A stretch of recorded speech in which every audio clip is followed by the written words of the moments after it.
Perdón, porque tengo que salir de la pantalla, me olvidé de poner a grabar, así. ¿La pudieron ver la clase de ayer?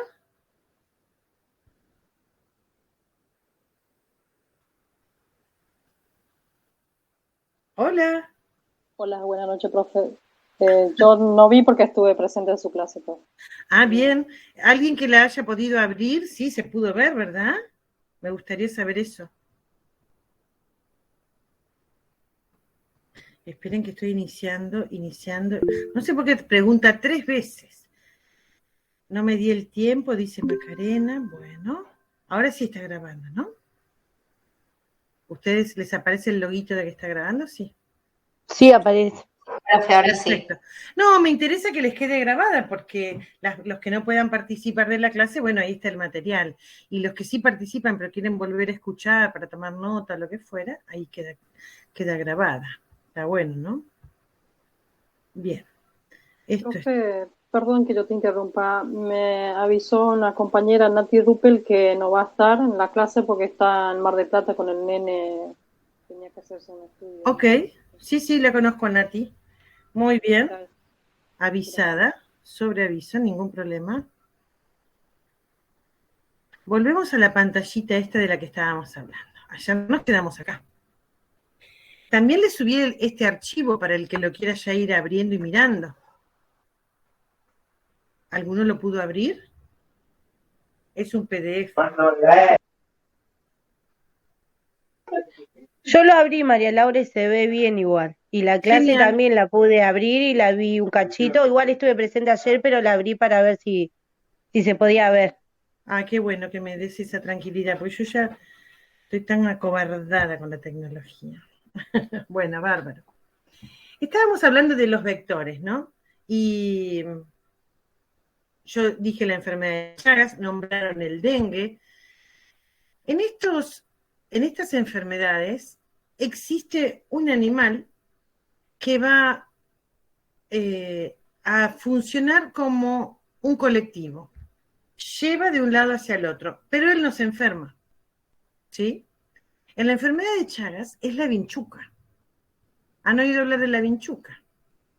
La vinchuca es una chinche, una especie de... sí, es un insecto. Especie de insecto no, es un insecto del grupo de las chinches y tiene la particularidad de vivir y hacer sus cuevas en el adobe, en el barro.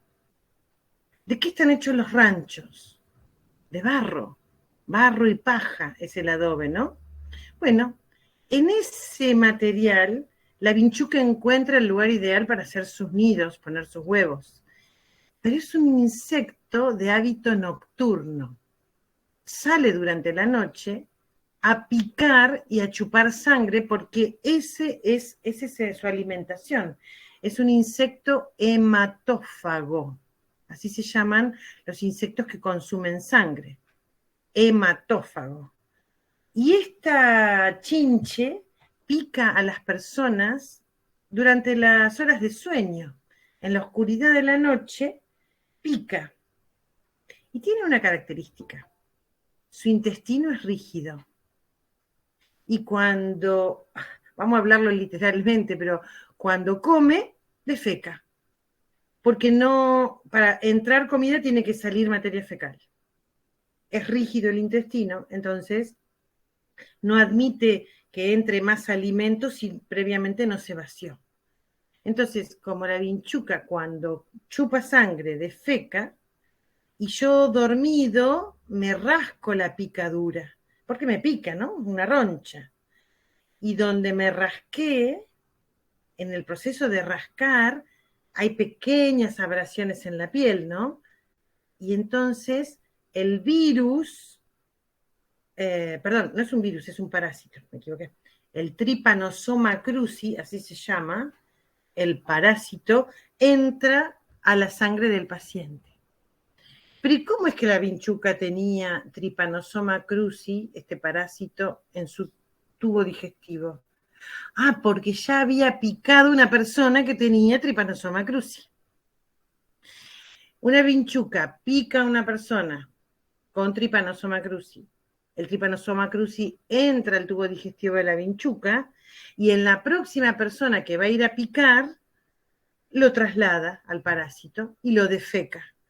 Y cuando yo me rasco, esa defecación entra al torrente sanguíneo del paciente y así se contagia entonces el Trypanosoma cruzi, que es el agente productor de la enfermedad de Chagas. ¿Alguien sabe qué cosas produce el Chagas? ¿Qué síntomas tiene una persona que tiene Chagas? ¿Por ahí lo han escuchado hablar o algún familiar tuvo la enfermedad o ustedes? La verdad que yo no sé. Bueno, me quedé esperando por si alguien sabía. La enfermedad de Chagas, el parásito se reproduce en la sangre y va a ir a parar al músculo cardíaco, a las arterias del corazón y también a los intestinos del paciente. En el corazón va a provocar cardiomegalia, es decir, el corazón se agranda y va a producir obstrucción a las arterias coronarias. Esto es provocarle un infarto al paciente. Pero también puede provocar parálisis de los músculos del colon.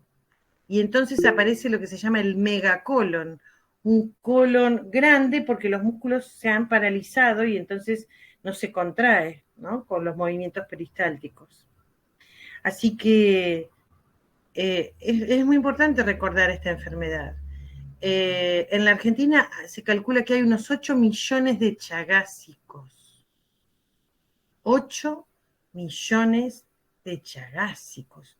Imaginen el número, por Dios, es una quinta parte de la población argentina. Eso significa que una quinta parte de la población vive en ranchos, de adobe.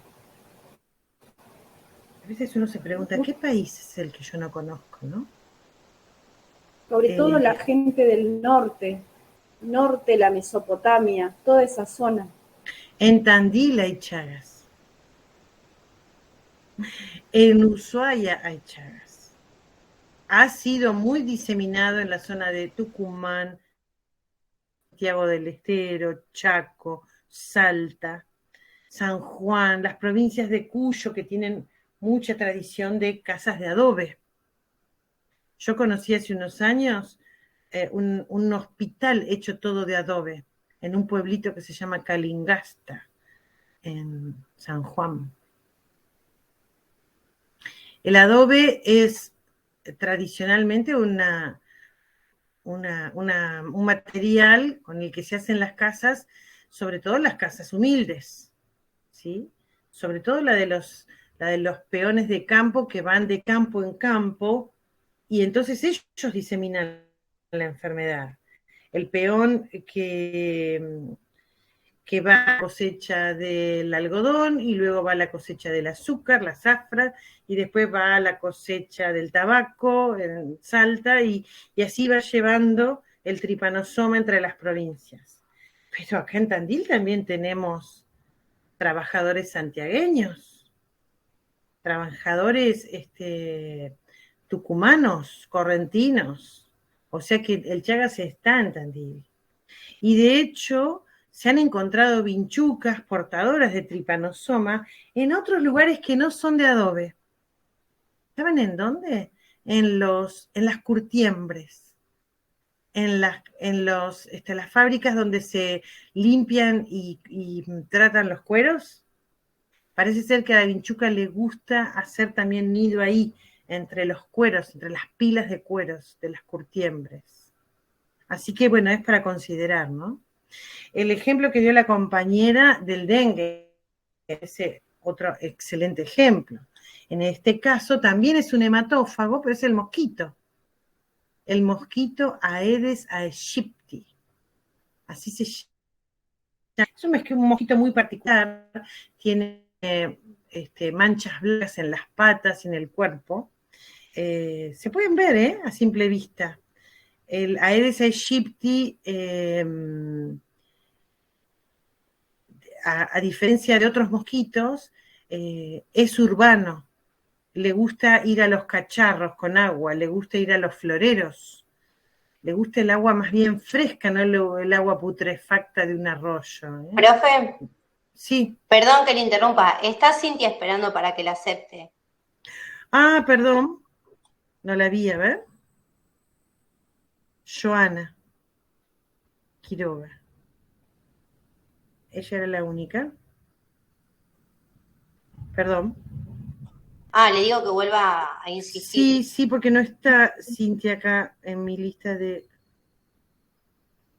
Que vuelva a pedir la admisión. Lo que pasa es que yo me voy, me pongo a ver la imagen y me olvido.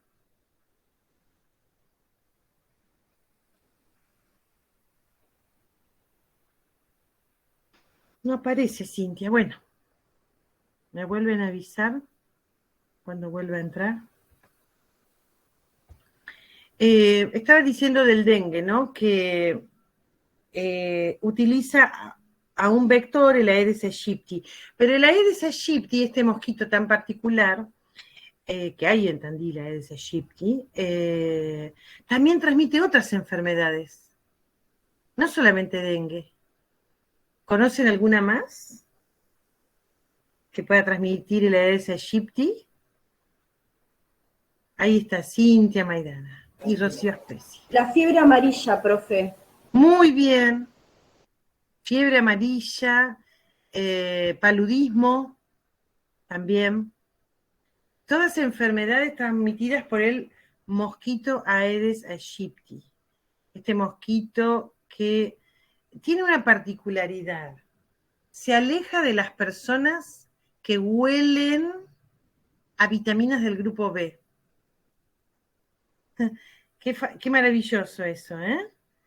Por lo tanto, sobre todo en las provincias y países donde ha sido endémico el Aedes aegypti, una medida sanitaria muy importante fue darle a tomar a la población general pastillas de vitamina B.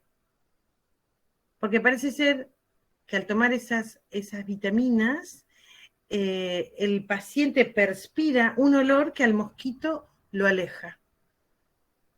Así que si vamos al norte de nuestro país, por ejemplo, o al campo, podemos ir tomando vitaminas del grupo B, como la B1, B6, B12, ácido fólico, porque parece ser que vamos a perspirar un olor que el mosquito no va a querer acercarse.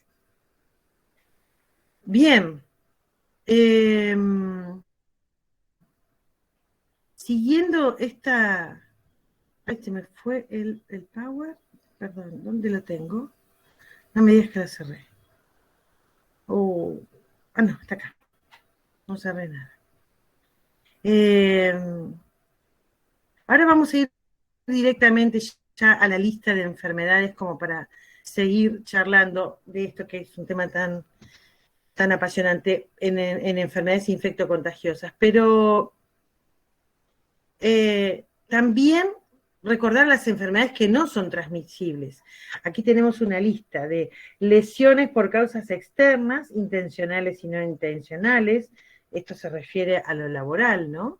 Intoxicación por agentes químicos, como órganos fosforados, desechos de la minería pesada, de la minería a cielo abierto, los fitoquímicos o agroquímicos, ¿sí?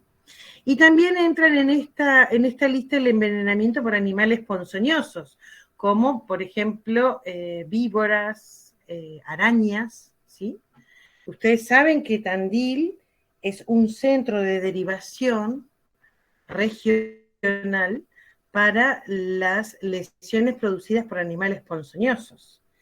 En el Hospital Santa Marina de Tandil tenemos suero antiofídico y antiarácnido. Esos sueros se administran solamente en situación de extrema necesidad, porque son muy tóxicos de por sí, y solamente lo van a tener en el hospital. Así que cuando les pique una víbora o una araña, no se les ocurra ir ni al sanatorio Tandil, ni a la clínica Chacabuco. vayan directo a la guardia del hospital, porque es el único lugar donde hay esos sueros. ¿Sí?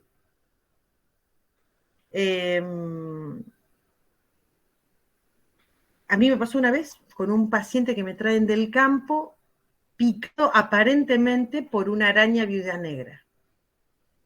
La picadura de araña se reconoce porque es tan tóxico el veneno que empieza a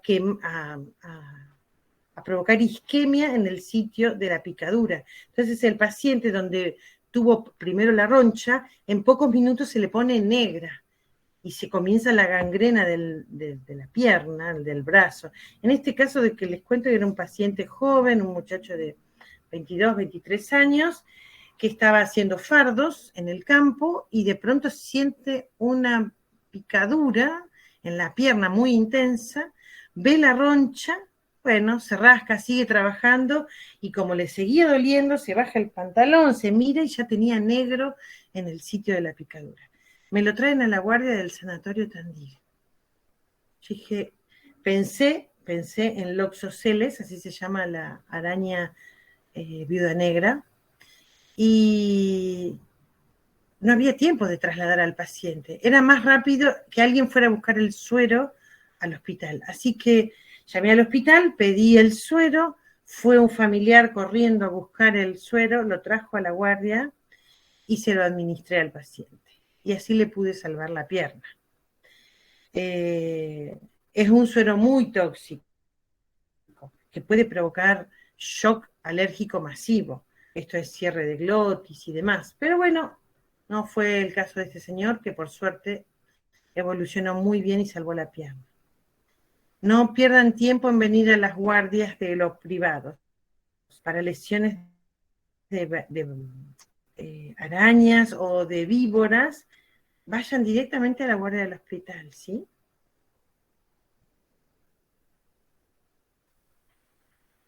Acá tenemos algunos otros ejemplos donde entra el COVID.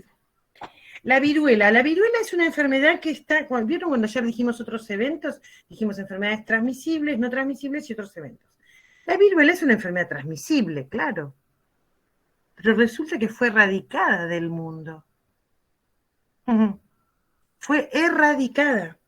Si mal no recuerdo, el último caso fue en el año 1982, en Bolivia, el último caso de viruela humana. Por lo tanto, la OMS sacó a la vacuna de la viruela de circulación, una vez que no hubo ni un solo caso más de viruela en el mundo. Pero pasó a integrar esta lista. Donde aparezca un caso de viruela es de denuncia obligatoria. ¿Sí? Bueno, brote de cualquier etiología. Acá aparece el COVID, que es nuevo, absolutamente nuevo para nosotros. El COVID-19 o SARS-CoV-2, como se llama en sus siglas en inglés. SARS es síndrome de respuesta inflamatoria sistémica, que es lo que provoca el COVID con el sistema inmunológico del paciente. Bueno, y los eventos con riesgo para la salud pública, como los desastres naturales, yo me imagino acá, por ejemplo, los barcos que rompen sus transportes de petróleo y empetrolan el agua, los animales, que luego ese petróleo va a ir a parar en pequeñas cantidades al agua purificada cuando viene de mar para consumo humano, en fin, son de denuncia obligatoria. Desastres naturales, episodios, otros eventos infecciosos no incluidos en las enfermedades. Y aquí aparecen, las enfermedades nosocomiales. ¿Qué significa infecciones? Infecciones nosocomiales. Significa que son infecciones dentro del hospital. Ustedes lo habrán oído nombrar como el famoso virus hospitalario. Me agarré un virus del hospital. Bueno, la palabra es demasiado amplia. Pueden ser virus, pueden ser bacterias, pueden ser parásitos, pueden ser hongos. Ustedes saben que cuando hablamos de microorganismos, esas serían las categorías principales. Permíteme que voy a buscar un poquito de agua.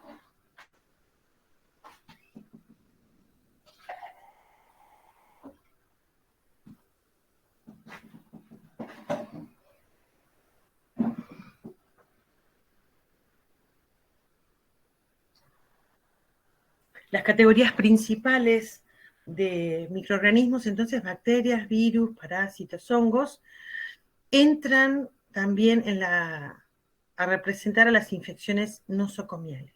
¿Pero qué característica tienen estas infecciones tan particulares? Son gérmenes que han sobrevivido a los antibióticos, a los antiparasitarios, a los antivirales o a los antifúngicos para los hongos. Estas infecciones se generan por el incorrecto uso de esos medicamentos, cuando uno le ha aplicado al paciente antibióticos de amplio espectro, que no deberían usarse en muy escasas situaciones. El antibiótico de un espectro restringido a tal o cual microorganismo es lo adecuado. En general se generan en sitios donde los pacientes tienen demasiada intervención, como son sondas, cánulas, drenajes. Yo me imagino los sitios donde hay más infecciones intranosocomiales son las terapias intensivas, las unidades coronarias, el quirófano y la guardia. Lugares donde los pacientes son intervenidos con sondas, intubaciones, y es en ese momento, en una maniobra que no resguarda las normas de asepsia, es en ese momento donde los gérmenes entran. Aquí entran en juego algunos gérmenes que son bastante odiados, como las pseudomonas, como los enterococos, como los proteus. Esos grupos que los estoy nombrando, porque tienen varias características, por ejemplo, la pseudomona aeruginosa es uno de los agentes intrahospitalarios más temidos.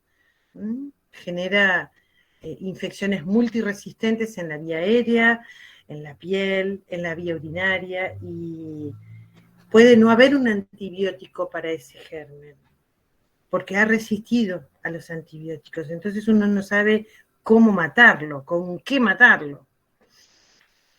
Y el mayor vehículo de gérmenes son las manos, y acá entramos nosotros.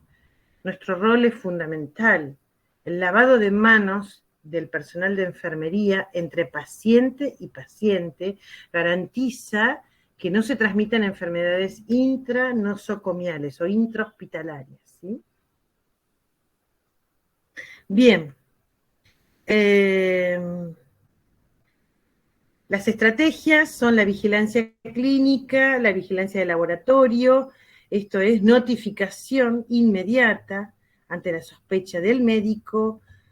El laboratorio, bueno, tiene una certeza cuando hace un análisis y encuentra quién es, cómo se llama, qué antibiótico lo mata, ¿no? Los famosos cultivos: urocultivo, cultivo de orina; hemocultivo, cultivo de sangre; coprocultivo, cultivo de materia fecal, ¿sí? Entonces, los laboratorios que hacen cultivos tienen no solamente la facilidad de diagnosticar qué germen es, sino que le tienen que hacer obligatoriamente pruebas de antibióticos, que ya vienen preparados para dentro de los frascos donde está creciendo la muestra. Y lo tienen que informar por escrito, porque entonces el médico, viendo la lista de gérmenes, de antibióticos que sí funcionan el germen versus que no, elige el mejor tratamiento y el más correcto, ¿sí? Por eso decimos que provee especificidad, es específico. Ya cuando tengo un resultado, yo sé quién es el germen, cómo se llama y qué antibiótico lo mata, ¿sí? Es muy importante hacer vigilancia laboratorial. Bueno, eso ya un poco lo vimos. El sistema de informaciones en red, obviamente, también lo vimos.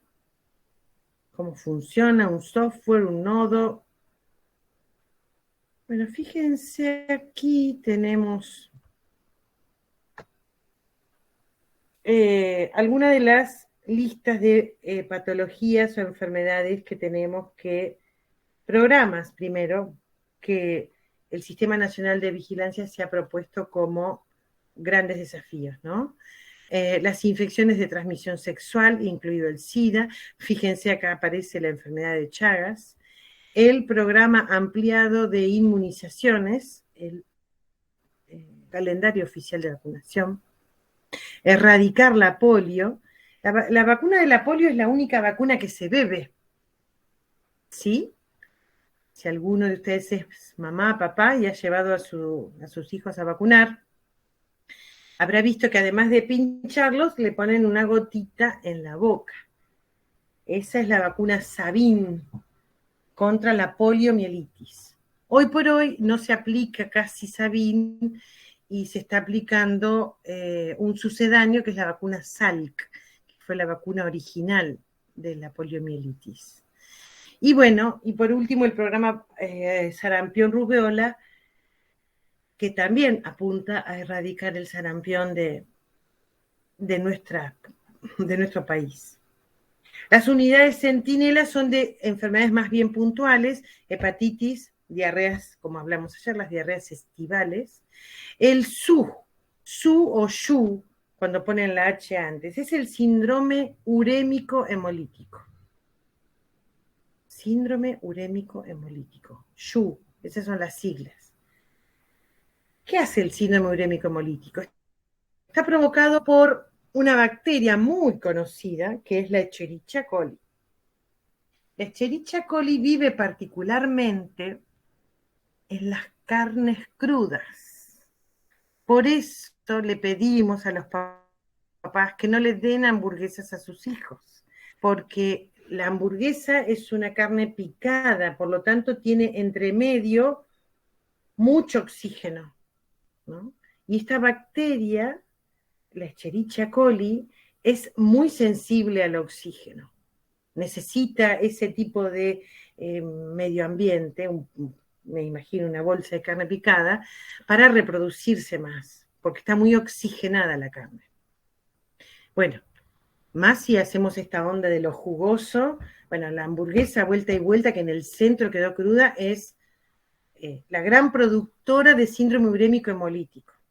Ustedes saben que lamentablemente la Argentina tiene el triste récord de ser el país con más síndrome urémico hemolítico del planeta.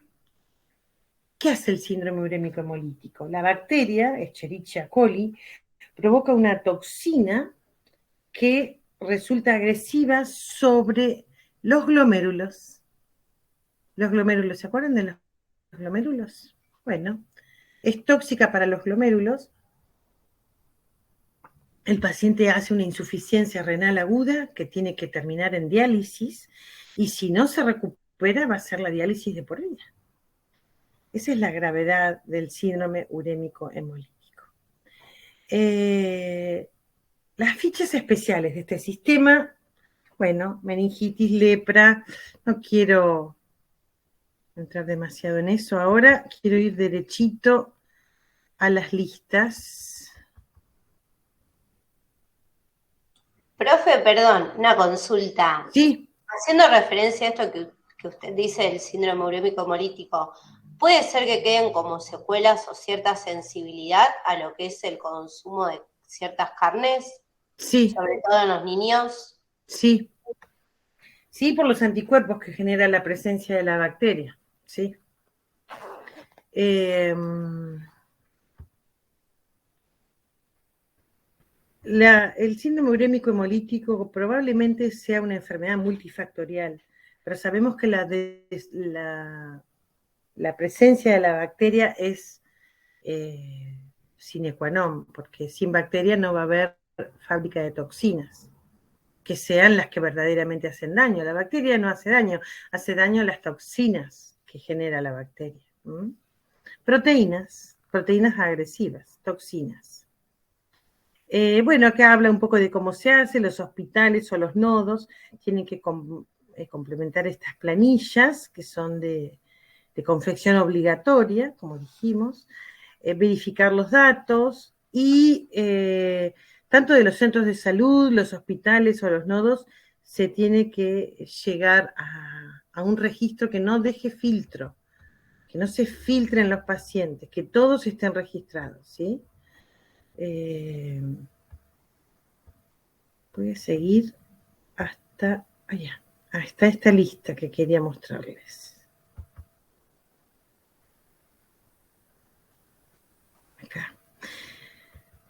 Acá están, acá aparecen los eventos. Enfermedades inmunoprevenibles, dice aquí, es decir, las que se pueden prevenir con vacuna.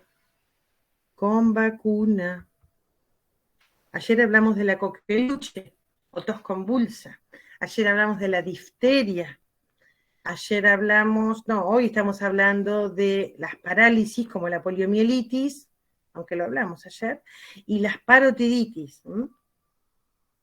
Todas enfermedades de denuncia obligatoria por el clínico, por el laboratorio, y fíjense que a parotiditis le falta el laboratorio porque no se lo puede replicar al virus en laboratorio. La modalidad de notificación, bueno, sí es individual o negativa, dice cuando ataca en oleadas, ¿no?, a la población. Pero si no, es ideal hacer una notificación diaria de todos los pacientes. Algunas enfermedades tienen que notificarse inmediatamente y otras, bueno, pueden espaciarse, ¿no? Acá tenemos a la fiebre tifoidea. Ay, me fui. Esperen un momento. Me fui. Rubiola, sarampión. Uy, espérense. Eventos a notificar. Bien. Uy, estoy media lenta. Ahí. Acá aparece la rubiola, que es de la que también hablamos recién. Fíjense, como evento a la rubiola congénita. Esta que les decía hoy, de los bebés que nacen con ausencia de globo ocular, ceguera obviamente, ausencia del aparato neurotransmisor del oído, por lo tanto, sordera de origen central. Rubiola congénita, de denuncia obligatoria. Sarampión, de denuncia obligatoria, el virus del sarampión. El tétanos, también ayer hablamos del tétanos. Fíjense la cantidad de tétanos neonatal que se tiene que registrar cuando la embarazada llega al momento del parto y no se dio la vacuna antitetánica, ¿no? Hay algo que me está molestando acá. Mira, no importa. Ayer hablamos de la vacuna triple bacteriana celular y de la acelular, ¿verdad? Hablamos del régimen de vacunación de los 10 años, ¿verdad? Ayúdenme con eso. Porque a veces me olvido.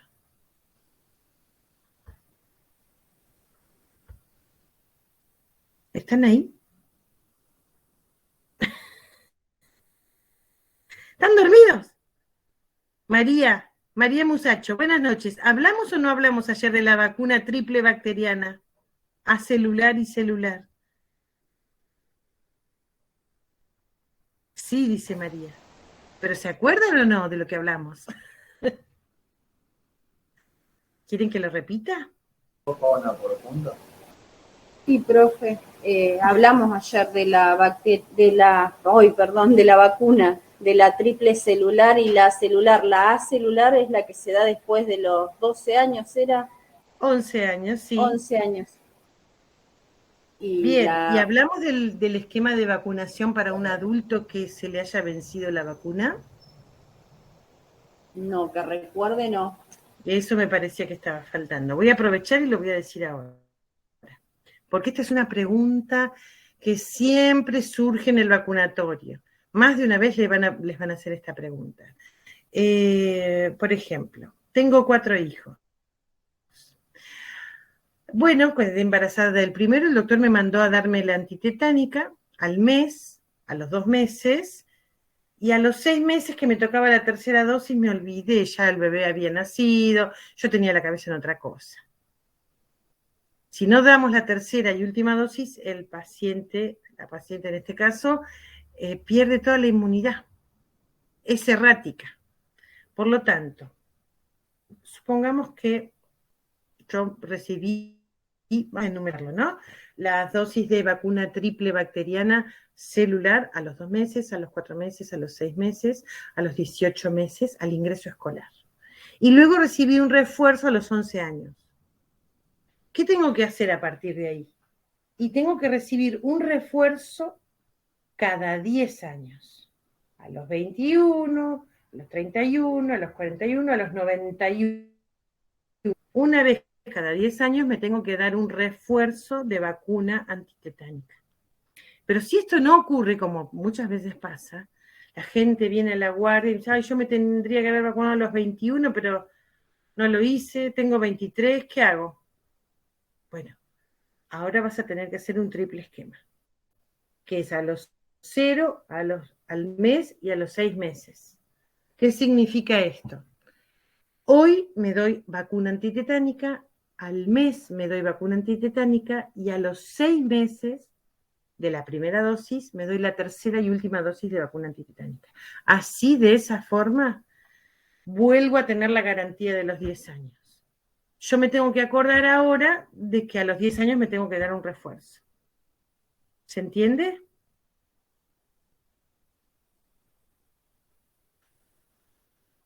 Me parece que están como dormidos. Julia, ¿entendés? Sí, me dice. Bueno, nada. Esto es una pregunta que les van a hacer muy frecuentemente. Ay, me clavé un clavo y me quiero dar la vacuna antitetánica. ¿Cuándo te la diste por última vez? Ay, no me acuerdo. Bueno, trae la libreta sanitaria. Ay, no la tengo, la tiene mi mamá. Bueno, ahí es donde uno tiene que acordarse que el esquema es fortuito, lo que pueda tener de anticuerpos, entonces el paciente se tiene que dar 3 dosis. Y esas 3 dosis son 0, 1 y 6 meses. De esa forma queda otra vez vacunado para 10 años. Pero puede que se dé solo 2 de 3. Bueno, es lo mismo que no se hubiera dado nada. Quedará con alguna cobertura, no sé, de meses, años, capaz, con suerte, pero no 10 años. Esa persona tiene que volver a iniciar el esquema de 3 dosis. ¿Sí? Bien. Profe, Sí. le hago una consulta. Cuando te muerde un perro que te hacen poner la de la rabia, ¿no? Que vas y te hacen poner la antitetánica también. Si en el caso de que te vuelva a morder un perro, que sería muy raro, ¿no? ¿Otra vez que ponerse la antitetánica o cubre 10 años, como se dice? Cubre 10 años, pero tiene que estar en 3 dosis en caso de que la persona no haya sido correctamente dado un refuerzo cada 10. Es decir, si yo a los 21 me di la última dosis, bueno, a los 31, a los 41, pero si a los 43 me acordé, justo acabo de lastimarme y me acordé que hace 2 años me tendría que haber dado el tercer y último refuerzo. Bueno, es lo mismo que no se hubiera hecho nada. Tiene que volver a empezar el esquema de 3 dosis. ¿Sí? Con respecto a si la herida fue reciente, como vos me planteás, me mordió hoy y al mes me vuelve a morder, bueno, no estoy cubierta con esa primera dosis, pero con la segunda tengo que venir a reforzar el nivel de anticuerpos, si no se cae. Es lo que está pasando ahora con COVID. Tenemos una dosis, luego fuimos por la segunda y vemos que probablemente vamos a necesitar una tercera dosis, lo que requiere un esfuerzo sobrehumano por parte del gobierno, ¿no? María ha levantado la mano. A ver, María.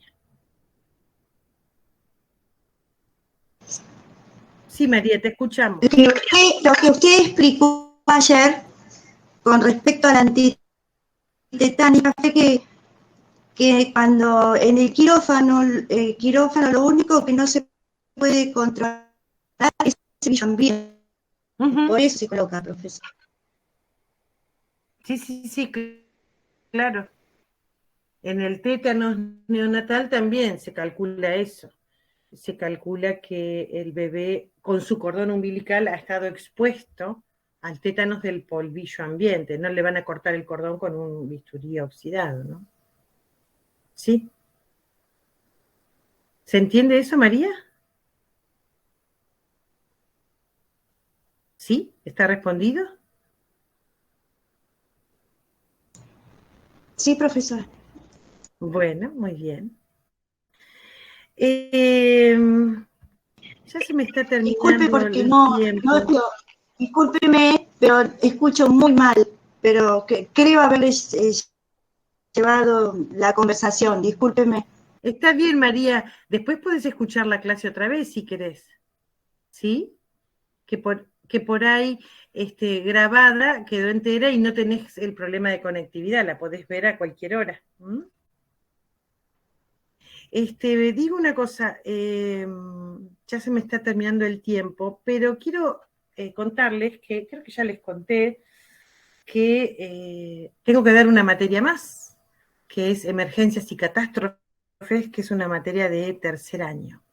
Me han puesto el horario en los martes a las 18 horas. Nosotros estábamos con este esquema de salud pública martes y miércoles, ¿no? Los martes de 18 a 20 y los miércoles de 20 a 21.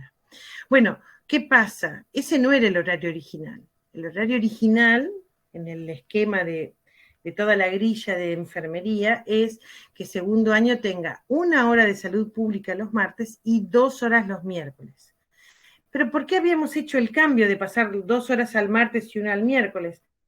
Porque cuando estábamos cursando, muchos alumnos se tenían que volver a sus casas en colectivo y el último colectivo pasaba a 9:30 de la noche y entonces dijimos, bueno, cambiemos, así pueden salir de la clase a las 9 de la noche y ya tomar el colectivo correspondiente. Pero ahora que había que hacerle lugar a esta materia, para los chicos de tercero, la voy a dictar los martes de 18 a 19, de 19 a 20 estoy con ustedes, 1 horita, de 20 a 22 estoy con los de primero. Y al revés, para el miércoles, en vez de tener 2 horas, perdón, en vez de tener 1 hora, como estamos teniendo ahora, vamos a tener 2 horas, de 20 a 22. ¿Quedó claro esto? Sí, se entendió. Sí, Perfecto. profe. Bueno, veo que hay muy poca gente conectada, no sé si es que es el día, la hora, el cansancio. Vamos a dejar por acá, les voy a subir esta clase, aunque sea cortita, y bueno, y el martes nos encontramos a las 19 horas. ¿Sí? Buenísimo, profe. Muy bien. Consulta, ¿va a quedar así hasta fin de año o es solo por una semana? No, va a quedar así hasta fin de año, sí. Bien, volveríamos, digamos, a los horarios habituales. Sí. Buenísimo. Los martes Gracias. de 19 a 20 y los miércoles de 20 a 22. Muy bien. Genial, gracias. Chicos, que descansen. Adiós. Chao, hasta luego. Chao. Adiós. Chao, profe. Chau.